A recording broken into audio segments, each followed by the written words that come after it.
Lebih dari 275 juta penduduk, 300 lebih kelompok etnis, 6 agama, populasi tertinggi keempat di dunia, negara dengan mayoritas muslim terbesar di dunia, 17.000 pulau, 5.000 km lautan, bersatu di bawah bendera merah putih, Indonesia. Namun, ini bukan pertama kali terjadi dalam sejarah. Majapahit sudah berdiri cukup lama di Nusantara dengan wilayah yang cukup mirip dengan Indonesia saat ini, meletakkan dasar bagi negara kita.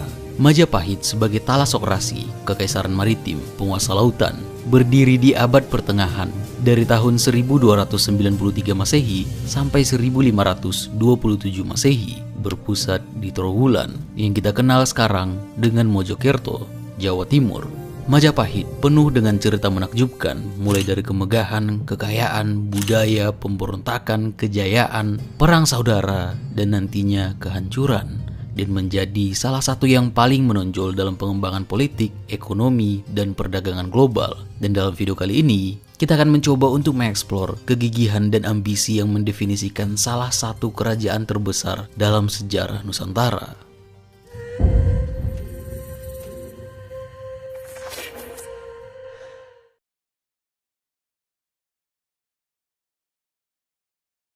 Ketika orang-orang Austronesia, pelaut terbesar yang pernah hidup, berlayar dari Taiwan ke Jawa sekitar 3.500 tahun yang lalu, mereka langsung menempatkan daratan dan laut baru itu menjadi rumah mereka dan keturunan-keturunan mereka, yang nantinya membangun beberapa kerajaan paling kaya dalam sejarah. Jawa menjadi tempat yang cocok untuk tempat tinggal karena merupakan salah satu tanah paling subur di bumi, dengan 18 gunung berapi aktif yang tersebar, menciptakan tanah paling produktif. Selain itu, Jawa juga adalah gerbang ke Selat Malaka, pusat utama dari jalur sutra maritim yang sejak zaman kuno telah menghubungkan Cina dengan peradaban kuno India, Persia, Arab, dan yang lainnya, dengan angin muson musiman yang mempermudah perjalanan ini.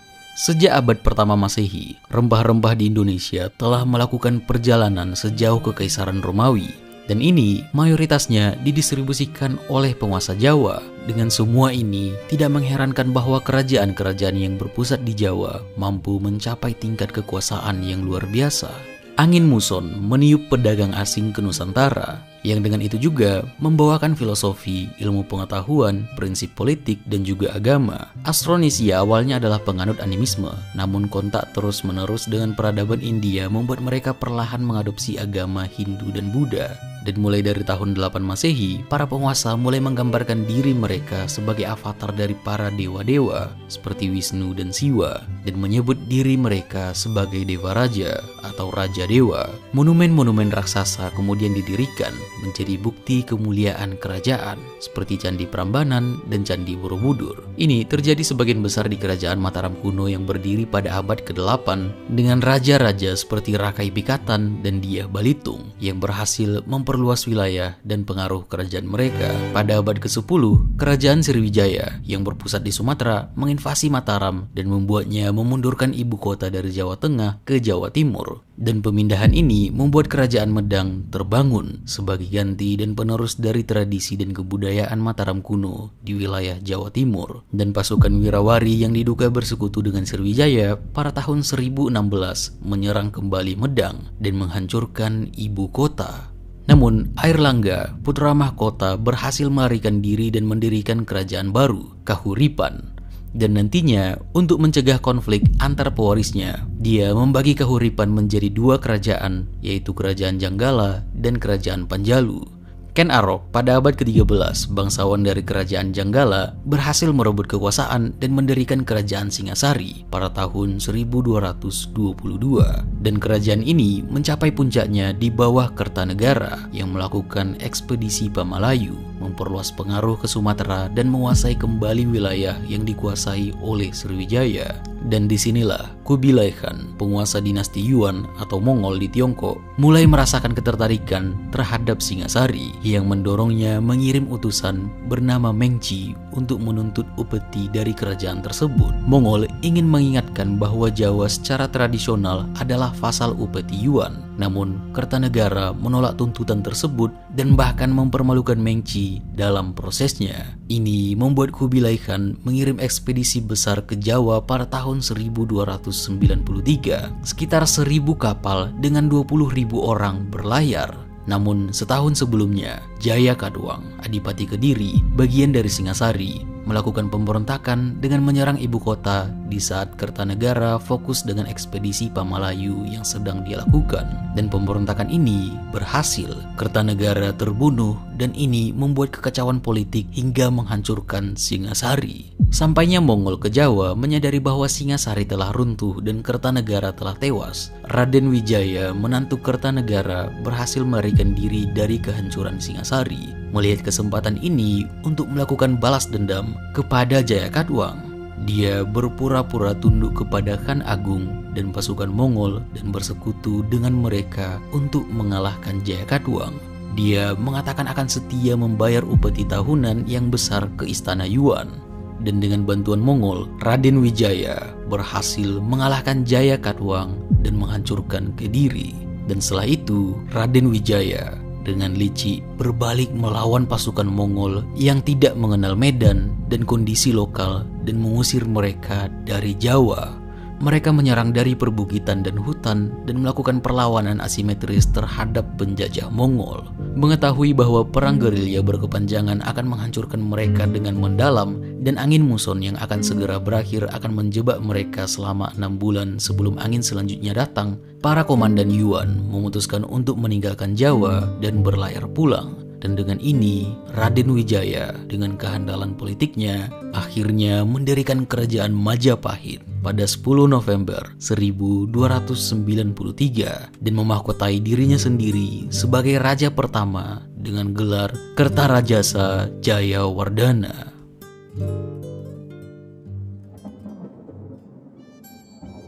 Dalam upaya membangun dan mengkonsolidasi kekuasaan Majapahit, Raden Wijaya mengangkat para pengikut setianya. Arya Wiraraja dan Ranggalawe diangkat menjadi pasangguhan, Nambi menjadi patih Majapahit, dan Lembu Sora sebagai patih Daha. Raden Wijaya juga memberi penghargaan kepada pemimpin desa Kudadu yang pernah melindunginya, serta membentuk pasukan elit Dharmaputra pada tahun 1294.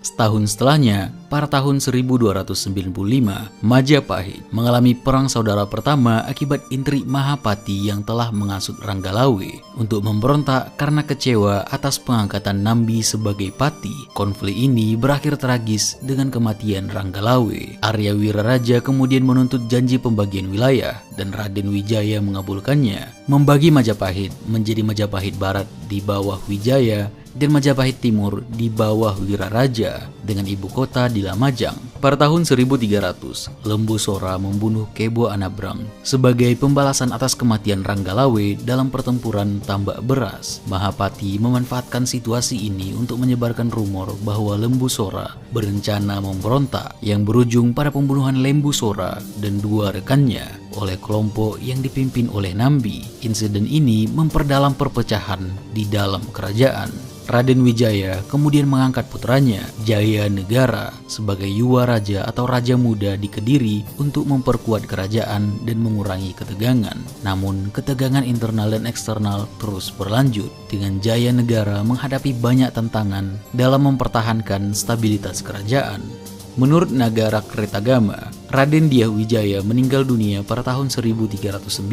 Ia dimakamkan di Antahpura dan sebuah candi didirikan di Simping, Blitar untuk menghormatinya sebagai harihara, perpaduan Wisnu dan Siwa, yang mencerminkan pengaruh besar agama Hindu dalam budaya dan pemerintahan Majapahit pada masa itu.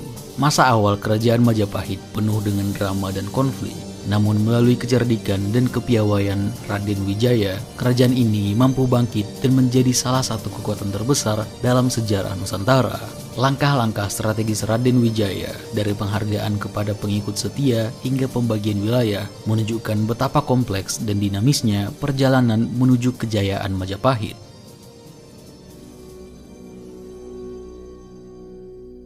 Setelah wafatnya Raden Diyahwijaya, tahta Majapahit diwarisi oleh Jayanegara. Ia berupaya memperkuat dan memperluas pengaruh kerajaan dengan meneruskan kebijakan-kebijakan ayahnya. Namun, masa pemerintahannya diwarnai oleh serangkaian pemberontakan dan ketidakstabilan politik. Nambi, sang patih Majapahit, melakukan pemberontakan karena Jayanegara memperparah status genealogisnya yang bukan keturunan langsung dari Kertanegara. Pada tahun 1311, Nambi mengunjungi ayahnya yang sakit, Pranaraja di Lumajang. Mahapati melaporkan bahwa Nambi sedang merencanakan pemberontakan yang membuat Jayanegara memerintahkan serangan terhadap Nambi pada tahun 1316.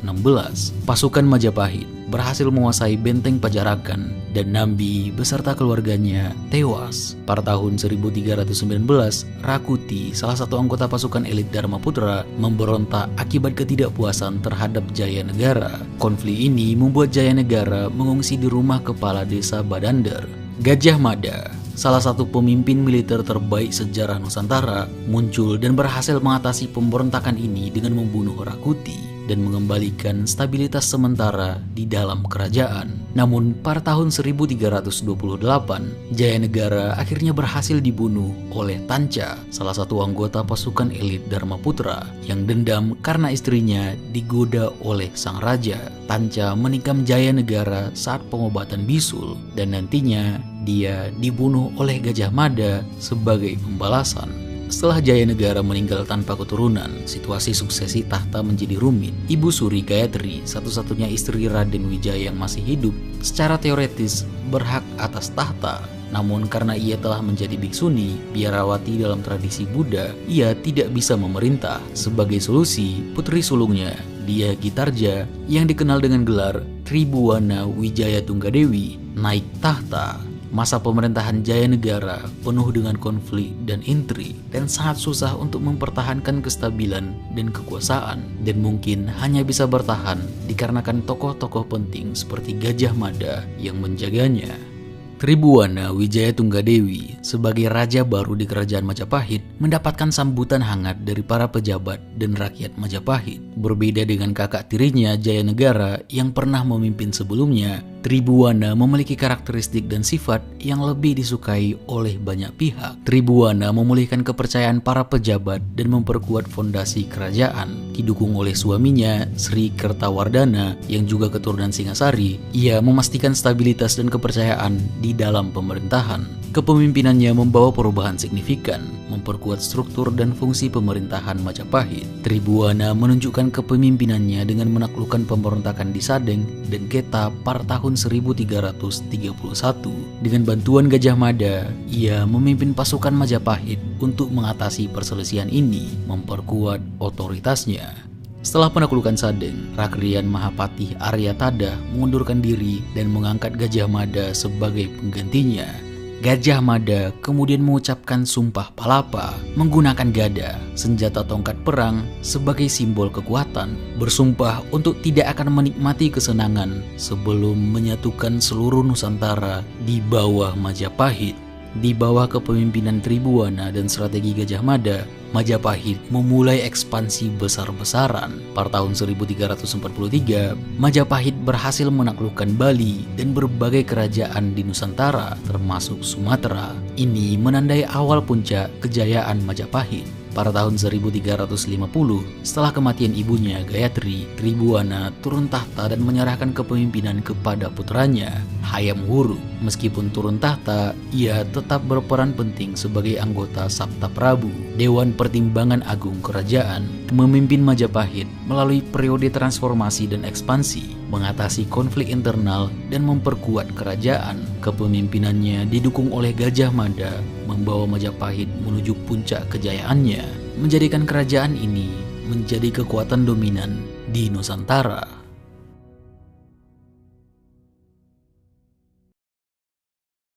Setelah pemerintahan Tribuwana Wijaya Tunggadewi, putranya Hayam Wuruk yang dikenal dengan gelar Maharaja Sri Raja Sanagara memerintah Majapahit dari tahun 1350 hingga 1389. Di bawah kepemimpinannya, Majapahit dengan dukungan Mahapatih Gajah Mada mencapai puncak kejayaannya. Pada awal pemerintahannya, atas saran dari Tribuwana Wijaya Tunggadewi, Majapahit mengadakan upacara srada untuk menghormati Gayatri, ibu Tribuana dan nenek dari Hayam Wuruk. Upacara ini dihadiri oleh seluruh pegawai istana, pemuka kerajaan, rakyat, serta para raja dari berbagai negeri, menandakan pengaruh Majapahit sebagai pusat kekuasaan di Nusantara. Tribuana dan Gajah Mada terus mendampingi Hayam Wuruk dalam mengelola pemerintahan dan melanjutkan ekspansi wilayah Majapahit. Dengan dukungan Gajah Mada, Majapahit menerapkan politik Mitreka Satata yang mendorong pendekatan diplomasi di mana kerajaan-kerajaan tetangga dianggap sebagai mitra sejajar. Konsep inilah yang nantinya menginspirasi Soekarno dalam mendirikan gerakan non-blok, menekankan pentingnya kerjasama internasional dan kebebasan berpolitik tanpa terikat oleh kekuatan besar. Majapahit di bawah Hayam Wuruk memperluas wilayah kekuasaannya secara signifikan, mencakup hampir seluruh Nusantara. Dalam Kakawin Nagara Kertagama, Pupuh 13-15 disebutkan bahwa wilayah kekuasaan Majapahit mencakup Sumatera, Semenanjung Malaya, Kalimantan, Sulawesi, Kepulauan Nusa Tenggara, Maluku, Papua, Tumasik atau Singapura, dan sebagian kepulauan Filipina, menegaskan skala dan prestasi monumental dari Majapahit. Pada masa pemerintahan Hayam Wuruk, Majapahit tidak hanya memperkuat pertahanan dan keamanan, tetapi juga mencapai kestabilan politik yang signifikan. Tanpa adanya pemberontakan internal atau agresi eksternal, kebijakan keamanan Majapahit terbukti efektif.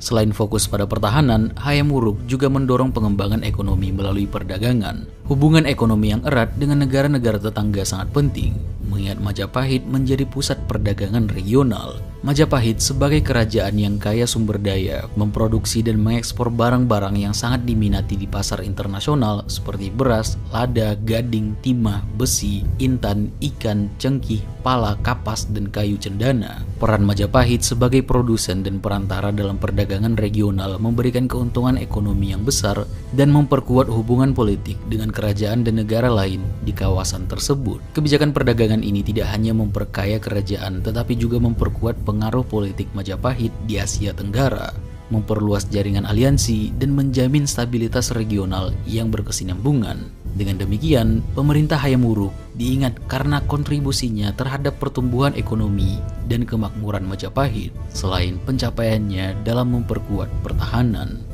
Majapahit memperkuat posisinya sebagai kerajaan maritim yang kuat. Armada lautnya yang dipuji oleh para penjelajah dan pedagang asing menjadi salah satu pilar utama dominasi Majapahit di kawasan tersebut. Keberhasilan Majapahit mencapai puncak kejayaannya tidak lepas dari peranan pasukan Bhayangkara, pasukan elit yang menjadi tulang punggung kekuatan militer kerajaan. Pasukan ini berperan penting dalam menjaga keamanan dan pertahanan Majapahit, baik dalam menghadapi peperangan maupun menjaga stabilitas dan keamanan di dalam negeri. Keberadaan mereka memungkinkan rakyat Majapahit merasa aman dan terlindungi. Proses seleksi untuk menjadi anggota pasukan Bhayangkara sangat ketat dan teliti. Calon anggota harus menguasai berbagai ilmu pertarungan dan bela diri, memastikan hanya yang terbaik yang dapat bergabung.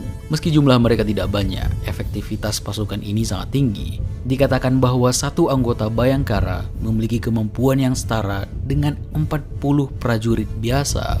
Keunggulan ini menunjukkan betapa Majapahit mengutamakan kualitas daripada kuantitas dalam membentuk kekuatan militernya. Majapahit di bawah kepemimpinan Hayam Wuruk beruntung memiliki dua pemimpin militer yang cemerlang, Gajah Mada dan Punala. Keduanya memainkan peran krusial dalam memastikan keberhasilan militer kerajaan.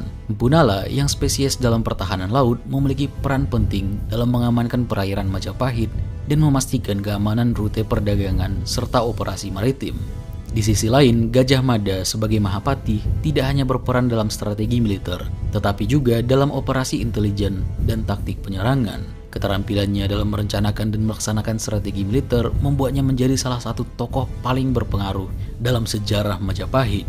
Ia juga terlibat dalam pengembangan teknologi militer, termasuk perakitan senjata. Salah satu inovasi yang sering dikaitkan dengan Gajah Mada adalah cetbang, sebuah jenis meriam atau senjata api yang digunakan untuk memperkuat kapabilitas militer Majapahit. Kombinasi keahlian Gajah Mada dalam strategi darat dan kecakapan Punala dalam pertahanan laut menciptakan sinergi yang memperkuat kedudukan Majapahit sebagai kekuatan dominan di Asia Tenggara. Dengan kepemimpinan yang efektif dan inovasi teknologi, Majapahit mampu mempertahankan wilayahnya dan memperluas pengaruhnya melalui ekspedisi dan penaklukan.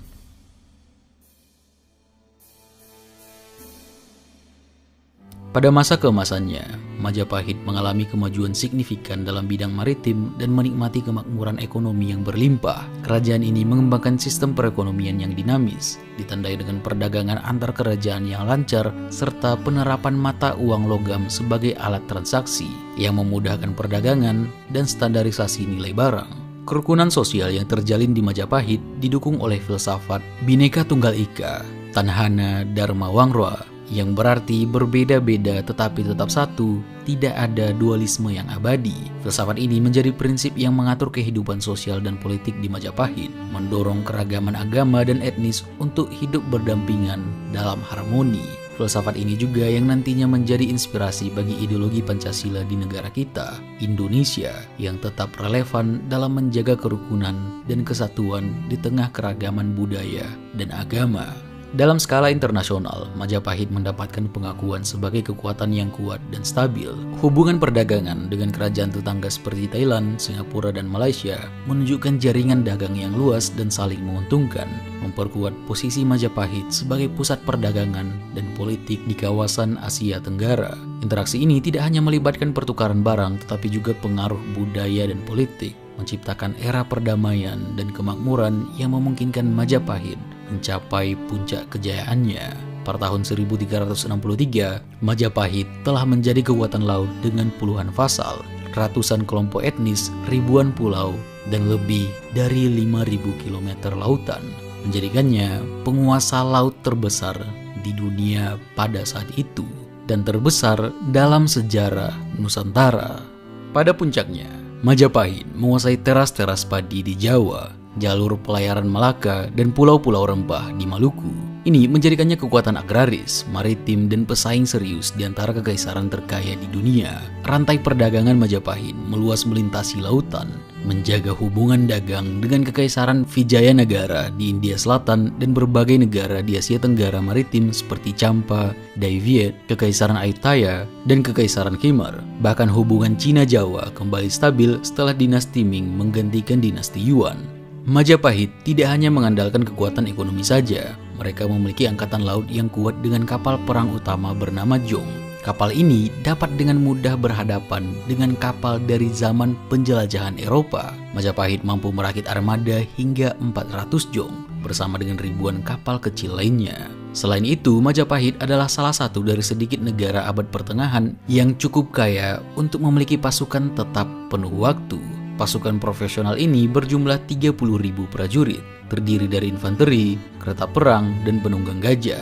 Dengan kontribusi dari vasal mereka di seluruh kepulauan Nusantara, Majapahit dapat merakit hingga 200.000 tentara, jauh melampaui jumlah tentara di Eropa pada masa itu. Selama pemerintahan emas Hayam Wuruk, kemewahan istana Majapahit tidak mengenal batas. Raja sendiri dikatakan ikut serta dalam pertunjukan gemerlap pada zaman itu, naik ke panggung dengan topeng emas untuk menampilkan tarian topeng yang membutuhkan waktu bertahun-tahun untuk dikuasai. Sesuai tradisi Deva Raja, penguasa Majapahit memperoleh hak untuk memerintah dengan alasan menjadi inkarnasi dewa di bumi. Raden Wijaya, pendiri dinasti Majapahit, digambarkan secara anumerta oleh keturunannya sebagai Harihara, gabungan Dewa Siwa dan Wisnu. Kerajaan Majapahit adalah pusat global budaya dan pembelajaran selama tahun-tahun emasnya. Ibu kotanya di Trowulan adalah pelabuhan kosmopolitan yang berkembang, dengan pedagang dan pejabat dari Cina, Bengal, Gujarat, Persia, dan sekitarnya berbaur di jalan-jalannya. Bahkan petualang dari Eropa seperti biarawan Franciscan Odoric dari Pordenone menambahkan keragaman ekstra pada wilayah Majapahit. Kehidupan beragama juga sangat kuat, dengan agama Buddha dan Hindu hidup dalam harmoni penuh satu sama lain. Keduanya meninggalkan jejak fisik mereka di tanah. Kerajaan Majapahit menunjukkan organisasi sosial yang lebih kompleks dibandingkan kerajaan-kerajaan di Nusantara yang mendahulinya. Dinamika sosial dan ekonomi yang berkembang di Majapahit mencerminkan adaptasi mereka terhadap perubahan zaman. terutama dalam hal orientasi ekonomi yang menjadi kunci kelangsungan hidup sebagai bangsa. Majapahit dikenal sebagai masyarakat dengan sistem kehidupan yang erat kaitannya dengan air dan perdagangan yang dinamis. Sebagai negara agraris semi komersial, Majapahit mengandalkan hasil bumi yang berlimpah dari daerah pedalaman yang subur, yang kemudian diangkut ke berbagai tempat untuk diperdagangkan. Keberadaan sungai dan jalan darat memfasilitasi mobilitas pedagang dari berbagai daerah yang datang ke pedalaman untuk mengumpulkan hasil bumi ini dan membawanya ke daerah pesisir. Perdagangan yang berkembang memicu pertumbuhan beberapa kota pelabuhan di daerah pesisir yang menjadi pusat perdagangan dan pelayaran antar daerah serta antar pulau. Menurut Sartono Kartodirjo, seperti yang dilaporkan oleh Bakri tahun 2005, Majapahit memiliki basis ekonomi yang agraris dan semi komersial dengan pengaruh Hindu yang kuat. Hal ini membedakan Majapahit dari Mataram yang agraris dengan pengaruh Islam Hindu, Malaka yang komersial dan berbasis Islam, serta Bali yang agraris dengan pengaruh Hindu yang kuat. Perbedaan ini tidak hanya terbatas pada ekonomi tetapi juga mempengaruhi struktur sosial masing-masing masyarakat, menunjukkan bagaimana kondisi geografis dan ekonomi dapat membentuk kompleksitas dan keunikan sistem sosial dan budaya suatu bangsa. Masyarakat Majapahit adalah contoh sempurna dari masyarakat majemuk, mengingat wilayah kerajaan Majapahit yang sangat luas dengan karakteristik beragam dari setiap daerahnya. Keragaman ini tercermin dalam banyak aspek kehidupan mereka. Di daerah pedalaman yang bersifat agraris, pola kebudayaan cenderung lebih statis dan tertutup, dengan kegiatan yang berkisar pada siklus yang berulang-ulang dan tradisional. Sebaliknya, daerah pantai yang sering berinteraksi dengan pedagang dan bangsa asing menunjukkan kecenderungan yang lebih terbuka terhadap pengaruh dan ide-ide baru. Kehidupan keagamaan di Majapahit juga mencerminkan fondasi toleransi yang kuat dalam masyarakatnya. Majapahit mengakui dan menghormati dua agama besar pada masa itu, yaitu Hindu dan Buddha. Hal ini terlihat dari cara mereka mengintegrasikan pemimpin dan praktik keagamaan dari kedua agama tersebut ke dalam struktur pemerintahannya. Kehadiran kedua agama ini dalam struktur resmi menunjukkan sebuah pendekatan inklusif dan simbiosis yang langka pada zaman tersebut, yang berkontribusi terhadap stabilitas dan kemakmuran dari kerajaan.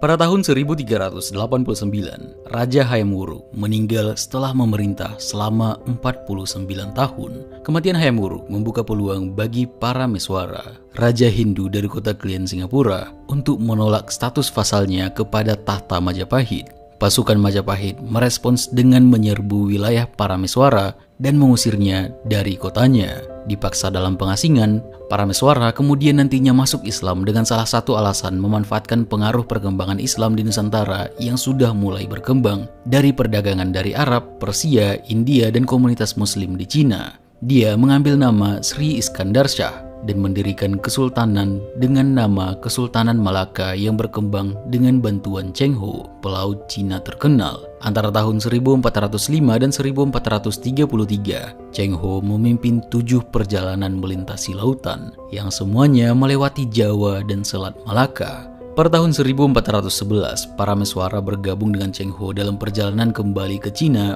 untuk memberikan penghormatan kepada Kaisar Yongle di Beijing. Hubungan politik dengan Cina sangat penting dalam keseimbangan kekuasaan di Asia Tenggara. Sepanjang awal abad ke-15, perlindungan Cina memungkinkan Kesultanan Malaka untuk berkembang, sementara Majapahit memasuki periode kemunduran. Seperti pada tahun 1405, krisis suksesi terjadi. Wirabumi, anak dari Selir, pasangan raja yang bukan permaisuri, menantang klaim atas tahta yang dimiliki oleh Kusumawardhani sebagai pewaris utama yang merupakan seorang perempuan. Namun, dia sudah menikahi sepupunya Wikramawardhana untuk memperkuat garis keturunan kerajaan. Dan konflik ini memunculkan perang Parekrek yang berakhir dengan kemenangan Wikramawardhana dan eksekusi Wirabumi. Namun, perang saudara ini menguras sumber daya kerajaan dan melemahkan kontrol Majapahit atas wilayah-wilayah taklukannya. Dalam dekade-dekade berikutnya, penguasa lokal di Sumatera, Kalimantan, dan pulau-pulau timur berhasil melepaskan diri dari kekuasaan Majapahit. Sementara Kesultanan Malaka melampaui Majapahit sebagai pusat perdagangan utama di wilayah tersebut dan secara aktif mendorong penyebaran Islam. Pada masa pemerintahan Wikramawardhana, serangkaian ekspedisi oleh armada dinasti Ming yang dipimpin oleh Laksamana Cheng Ho antara tahun 1405 dan 1433 memperkuat kehadiran komunitas muslim di kota-kota pelabuhan utara Jawa seperti Semarang, Demak, Tuban, dan Ampel, serta membantu penyebaran Islam lebih lanjut di wilayah tersebut. Pada saat yang sama, kebangkitan Kesultanan Malaka menjadi pusat perdagangan dominan di Selat Malaka semakin mengurangi pengaruh Majapahit di kawasan itu. Kombinasi konflik internal, pengaruh asing, dan munculnya kekuatan baru seperti Kesultanan Malaka menyebabkan berkurangnya pengaruh Majapahit yang akhirnya mengarah pada disintegrasi kerajaan di Nusantara. Selama masa pemerintahan Wikramawardhana, kekuasaan Majapahit di Sumatera terbatas pada Indragiri, Jambi, dan Palembang. Penyerahan wilayah Indragiri kepada Mansur Shah dari Malaka sebagai bagian dari pernikahan dengan Putri Majapahit menunjukkan berkurangnya pengaruh Majapahit di kawasan itu. Wikramawardhana berkuasa hingga tahun 1429 dan digantikan oleh putrinya Ratu Suhita yang memerintah dari 1429 hingga 1447. Setelah kematiannya, Kertawijaya, adik laki-lakinya, memerintah hingga tahun 1451. Bre Pamotan dengan gelar Raja Sawardhana naik tahta di Kahuripan dan memerintah hingga tahun 1453. Kemudian terjadi lagi krisis pewarisan tahta yang menyebabkan kekosongan kekuasaan hingga Giri Sawardhana, adik Raja Sawardhana, dan putra Kertawijaya memenangkan pertarungan dan naik tahta pada 1456. Ia memerintah hingga tahun 1466 dan digantikan oleh Singa Wikramawardhana. Pada tahun 1468, Bre Kertabumi memberontak melawan Singa Wikramawardhana yang kemudian melarikan diri ke daerah Keling, Daha. Rana Wijaya, putra Singa Wikramawardhana, mengambil alih pada tahun 1474 dan berhasil mengalahkan Kertabumi. Rana Wijaya yang kemudian mengambil gelar Girindrawardhana memerintah hingga tahun 1498 dan digantikan oleh Patih Udara. Setelah kekalahan Bre Kertabumi oleh Rana Wijaya pada tahun 1474, Majapahit mengalami konflik berkepanjangan dengan Kesultanan Demak. Kesultanan yang didasari dari penyatuan beberapa komunitas muslim sebelumnya, yang semakin kesini semakin mendominasi pesisir Jawa. Demak berhasil mengambil alih kontrol atas Jambi dan Palembang yang sebelumnya berada di bawah Majapahit. Konflik ini mencerminkan pergeseran kekuatan di Jawa dari Majapahit ke Demak. Meskipun konflik politik mereda di bawah pemerintahan Patih Udara yang mengakui kedaulatan Demak, konflik kembali muncul ketika Patih Udara berusaha mendapatkan dukungan dari Portugis untuk melawan Demak.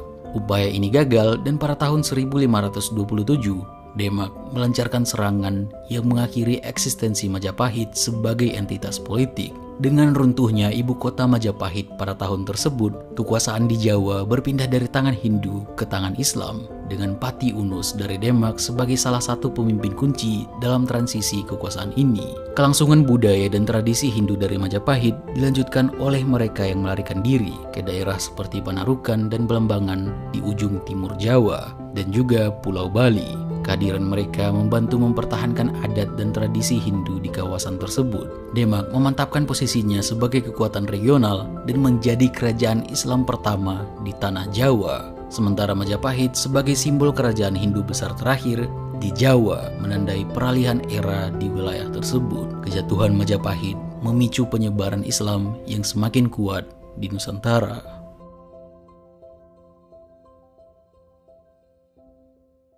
Pada abad ke-21, era Majapahit memiliki tempat istimewa dalam buku-buku sejarah Indonesia, menempati posisi penting dalam narasi nasional. Penaklukan historis Majapahit dianggap telah menetapkan preseden untuk batas-batas modern Republik Indonesia. Masa-masa kemunduran Majapahit mengajarkan pentingnya stabilitas internal dan dampak negatif dari konflik perebutan kekuasaan. Pengalaman ini memberikan pelajaran tentang pentingnya kestabilan politik dan kebijaksanaan dalam diplomasi untuk menjaga integritas dan kemakmuran negara. Dari sejarah Majapahit, kita belajar tentang kejayaan yang dapat dicapai melalui kepemimpinan yang kuat, diplomasi yang efektif, dan penerimaan terhadap keberagaman. Meskipun kerajaan ini telah lama bubar, warisannya tetap hidup, menginspirasi generasi saat ini dan mendatang untuk menghargai dan memelihara keberagaman yang kaya serta persatuan yang kokoh. Sebagai salah satu kerajaan terbesar dan paling berpengaruh di Nusantara, Majapahit meninggalkan jejak sejarah yang mendalam, membentuk fondasi budaya dan politik yang masih relevan hingga hari ini di Indonesia. Di puncak kejayaannya, Majapahit bukan hanya sebuah kekuatan militer dan ekonomi, tetapi juga pusat kebudayaan yang melahirkan karya-karya sastra dan filosofis penting. seperti Sutasoma oleh Empu Tantular yang melahirkan moto Bhinneka Tunggal Ika. Filsafat ini yang menjadi prinsip dasar keragaman dan kesatuan Indonesia menunjukkan betapa Majapahit telah mempraktikkan konsep integrasi dan toleransi budaya jauh sebelum istilah-istilah modern tersebut. Indonesia merangkul warisan Majapahit dengan identitasnya sebagai negara multikultural modern dan perannya sebagai pemimpin ekonomi di panggung dunia.